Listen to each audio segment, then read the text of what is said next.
লগালগ অ্যাকশন। মারা গেছে। হ্যাঁ মারা গেছে। এই বাঁশমুড়ার বাঁশ নাকি কেউ কাটতে পারে না। এই খাল দিয়ে একজন বাঁশ কাটতে এসেছিল এখানে, তার ভয়াবহ মৃত্যুর ঘটনা ঘটেছিল শুধুমাত্র এই বাঁশমুড়ার বাঁশ কাটার জন্য। আরেকটা জিনিস শুনলাম যে এরা নাকি সাপের দুধ কলা খায়, আপনারা এগুলা পূজার সময় দেন?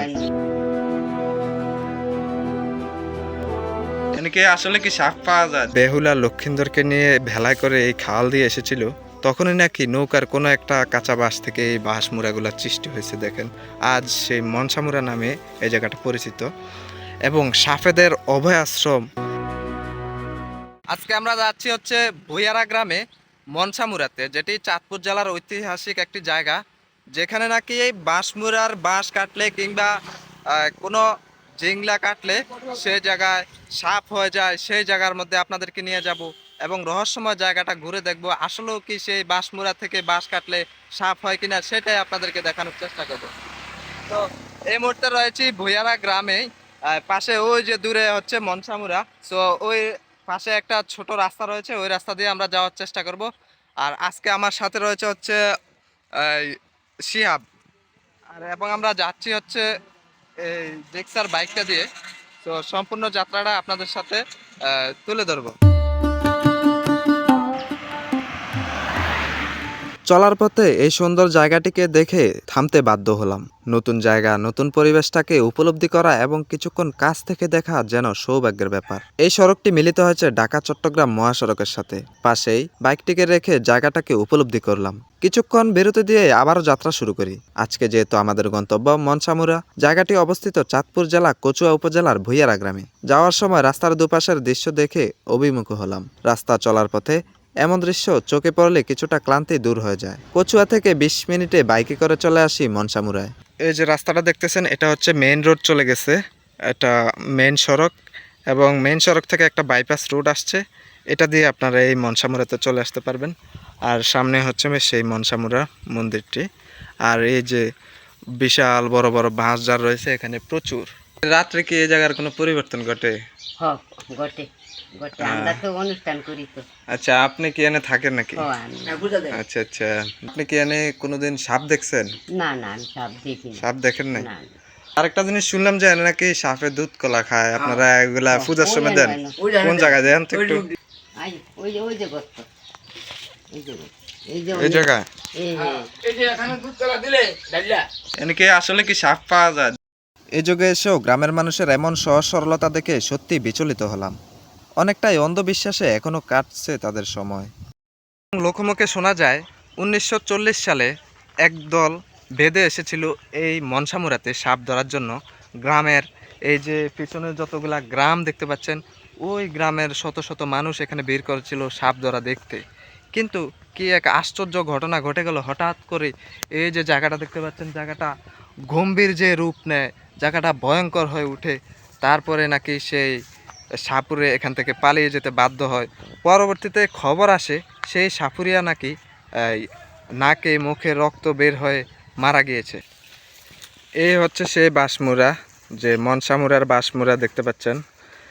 এইখানেই একদল সাপুরে এসেছিল সাপ ধরতে।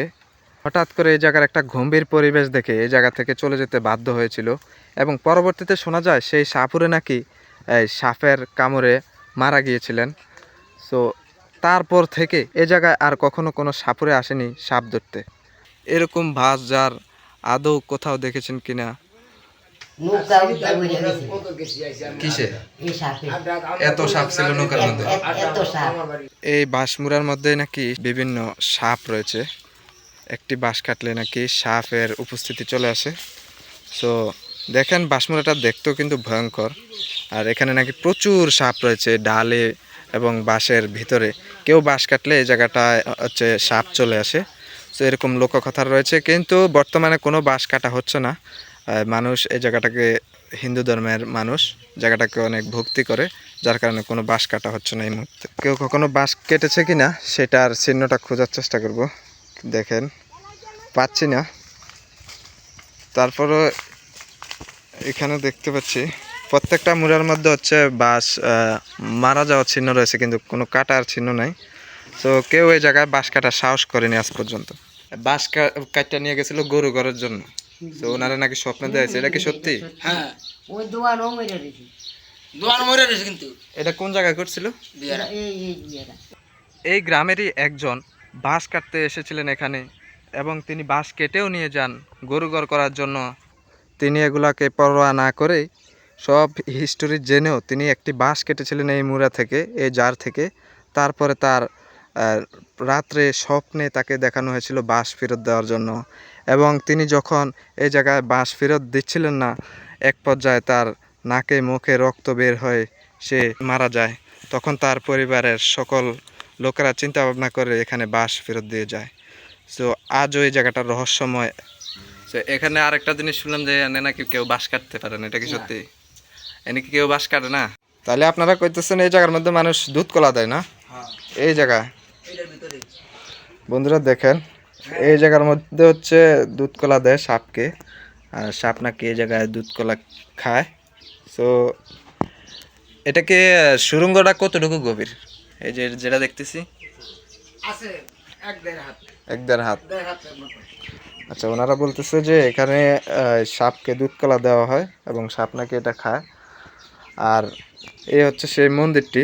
প্রত্যেক বছরের বৈশাখ মাসের প্রথম দিন এখানে মেলার অনুষ্ঠিত হয়, এবং হিন্দু ধর্মের অনেক মানুষ এখানে আসে, এবং শুধু হিন্দু ধর্ম নয়, বিভিন্ন ধর্মের মানুষ এখানে আসে। এখানে বাঁশ কাটার না কাটার বিষয়টা কি? বর্তমানে তো যে সময়, এই সময় তো মনে করেন মানুষ, আমার মনে হয় না আগের যুগের কাহিনীগুলো বিশ্বাস করবে। বিশ্বাস করে কিন্তু এখন বিশ্বাস করে এখন? এটার লেগে বিশ্বাস করে আচ্ছা, আপনার বয়সটা তো অনেক, অনেক তো আপনার এই বয়সে আপনি কোনোদিন দেখছেন এই জায়গা থেকে কেউ বাঁশ কাটতে? না না না এই যে ওই যে স্কুল যাবো না দেখছি এগুলা কি? এগুলা এগুলা এই যে ওই আমি যে- দেখতেছি এগুলা ওই এগুলা ওই যে মানুষে আপনাদের নিয়ত করে বান্ধা নিয়ত করে ভক্তি করে বাঁধা গেছে। হ্যাঁ হ্যাঁ আচ্ছা আচ্ছা, যাক ভালো। পাশে রয়েছে বিশাল বড় একটি বিল, আর বিভিন্ন ঘরবাড়ি রয়েছে। এখানে অনেকে কাজ করতেছে, আর এখানেই হচ্ছে সেই মনসামুরা, দেখেন বাঁশমুড়াগুলা বিশাল বড় বড় এখানে বাঁশমুড়া রয়েছে। আর এখানে সরু রাস্তাটি চলে গেছে মন্দিরের কাছে, আর ওই যে দেখা যাচ্ছে হচ্ছে মন্দির। সাপ ধরতে এসে এক সাপুরের মৃত্যু ঘটে, এবং লোমহর্ষক সেই মুহূর্তটা কল্পনা করলে এখন গায়ের পশম কাটা দিয়ে যাচ্ছে। এমনই কিছু প্রবাদ এই মনসামুরাকে নিয়েই রয়েছে। জায়গাটাতে আসার পর কি যে ভয়ঙ্কর লাগতেছে জানি না, রাতের বেলা এই জায়গাটা কেমন দেখাবে, কতই না ভয়ঙ্কর লাগবে। এবং দেখেন বাঁশ জারগুলো এমনভাবে রয়েছে যে দিনের বেলায় আমার গা শিরে উঠছে, কিন্তু রাতের বেলা কেমন হবে তা ভাবলেই কেমন জানি গা ছিমছিম এখনই করছে। আর পাশেই দেখেন বিশাল বড় বিল, এবং দুই পাশে হচ্ছে বিল, আর এই বিলের মাঝখানে এটা অবস্থান, কিন্তু দূরে ঘরবাড়ি দেখা যাচ্ছে। বেহুলা লক্ষিন্দরের যেই কাহিনী এখানে প্রচলিত রয়েছে, আমার পাশে দেখতে পাচ্ছেন সেই খালটি, এই খালে করেই বেহুলা লক্ষিন্দর এসেছিল, এবং এই জায়গায় ভেলা থামায় লক্ষিন্দরকে সাপে কেটেছিল। সেই সেই মুহূর্তে ভেলায় করে এই জায়গা দিয়ে ভাসিয়ে নিয়ে যাচ্ছিলেন, এবং এই ভুইয়ারা গ্রামেই এই ভেলাটি নোঙর করা হয়। তারপরে ভেলার মধ্যে যে কাঁচা বাঁশ ছিল, যার পরিপ্রেক্ষিতে এই জায়গায় বিশাল বড় এই বাঁশঝাড়টি সৃষ্টি হয় এবং মনসামুরা নামে পরিচিত। এই যে সেই খালটি, এখান দিয়ে কিন্তু বেহুলা লক্ষিন্দর গিয়েছিলেন তার স্বামীকে চিকিৎসা করানোর জন্য। সাপে দংশন করার পর সেই মুহূর্তটা, এই মুহূর্তে আমি এই জায়গায় দাঁড়িয়ে আছি, হয়তো 100 বছর আগে এই জায়গার চিত্র অন্যরকম ছিল, কিন্তু অনুভূতি, আবেগ একেবারে অন্যরকমভাবে উৎফুল্ল কাজ করছে। এই যে পিছনে যে বাঁশমুড়া, এনে কতগুলা বাঁশমুড়া আছে এরকম?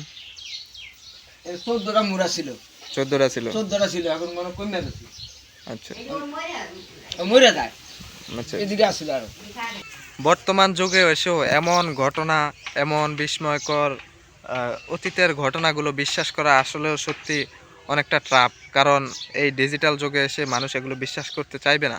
কিন্তু অতীত এবং যখন এগুলোর ইতিহাসগুলো আমরা জানার চেষ্টা করি অনলাইন থেকে, এবং এখানে এসে এখানকার লোকাল মানুষদের কাছ থেকে জানলাম, এবং মন্দিরে যে একজন রয়েছে তার কাছ থেকে জানার চেষ্টা করলাম, তো সব কিছু জানার পর যেটা মনে হলো, অতীতে হয়তোবা এমন ঘটনা এখানে ঘটেছিল, কিন্তু বর্তমান সময়ে এগুলা মানুষকে বিশ্বাস করানো আসলে অনেকটাই মুশকিলের ব্যাপার।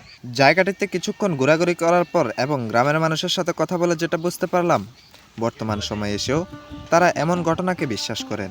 কতটা সহজ সরল মানুষ হলে তারা এমন অতীতের লোককাহিনীতে বিশ্বাসী, তাদের সাথে কথা বলার পরিপ্রেক্ষিতে বুঝতে পারি গ্রামের মানুষের সরলতার মূল রহস্য। আজকের মতো বিদায় নিচ্ছি। নতুন কোনো ভিডিওতে দেখা হচ্ছে খুব শীঘ্রই। ভালো থাকবেন।